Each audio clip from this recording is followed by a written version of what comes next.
tidak ada yang bisa mengenal Allah kecuali Allah. Dan jika Allah kesian dengan seorang hamba, maka hamba itu akan mendapatkan tarbiyah untuk mengenal Allah. Nabi Muhammad sallallahu alaihi wasallam mengenal Allah karena Allah yang mendidiknya. Lalu Nabi Muhammad sallallahu alaihi wasallam mendidik para sahabat sehingga para sahabat mengenal Allah. Dan tidak sedikit para sahabat itu yang mereka fana.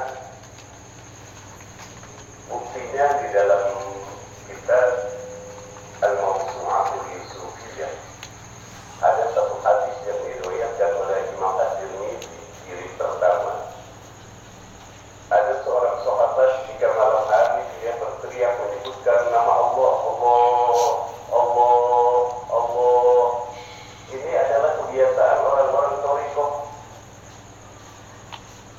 Kita melihat sesuatu yang indah, Allah. Melihat apapun Allah. Lalu tetangganya melapor kepada Rasulullah sallallahu alaihi wasallam. Ya Rasulullah, ada tetangga saya seperti itu. Bagaimana cara Rasulullah mendidik?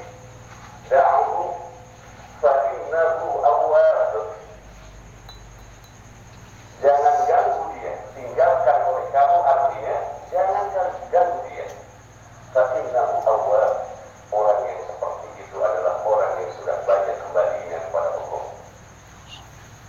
Mendapatkan nikmat ingat Allah, mendapatkan cobaan ingat Allah, melihat alam ingat Allah, itu sudah terjadi. Yang mendidik adalah Rasulullah sallallahu alaihi wasallam. Dan tidak mungkin ada orang bisa mengenal Allah tanpa pendidikan. Mari kita lihat firman Allah Subhanahu wa taala, "Ud'uuhum li'abaihim huwa aqsatu 'indallah." Panggillah mereka itu oleh kamu, hai manusia, para sahabat. Mereka itu harus kamu panggil dengan nama bapak-bapak mereka. Kita tidak boleh ayat ini sebenarnya asbab nuzulnya berkenaan dengan Zaid bin Harithah. Saking cintanya Rasulullah kepada Zaid bin Muhammad. Lalu ditegurlah Nabi Muhammad oleh Allah, panggil anak itu sesuai dengan nama bapaknya. Dalam ajaran thariqah, ilmu itu ada yang diambil dari jendela dan ada ilmu itu yang diambil dari pintu. Ilmu yang didapat dari jendela bagaikan sanad anak angkat. Jadi ilmu pun ada ilmu anak angkat, ada ilmu anak kandung.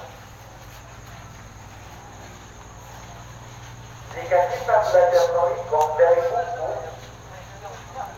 belajar thariqah dari YouTube misalnya, nanti di yaumil kiamat dia ditanya, kursimu siapa? Jawabannya akan gak kenal Allah. Belajar thariqah itu nggak bisa dari buku. Kita bisa saja bisa buku beli kitab Ihya Ulumuddin. Tapi betulkah makna yang dimaksud oleh Imam Al-Ghazali seperti itu? Karena Imam Al-Ghazali pun ditarbiyah, dididik oleh mursyidnya. Bayangkan Imam Al-Ghazali, padahal beliau sudah menjadi ulama besar, untuk membuka pintu ma'rifat, dia diajarkan oleh seorang pengesol sepatu yang ternyata dia adalah wali. Kata sang pengesol sepatu, jika kamu ingin ma'rifat, bajumu itu yang kamu banggakan,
kelaparannya.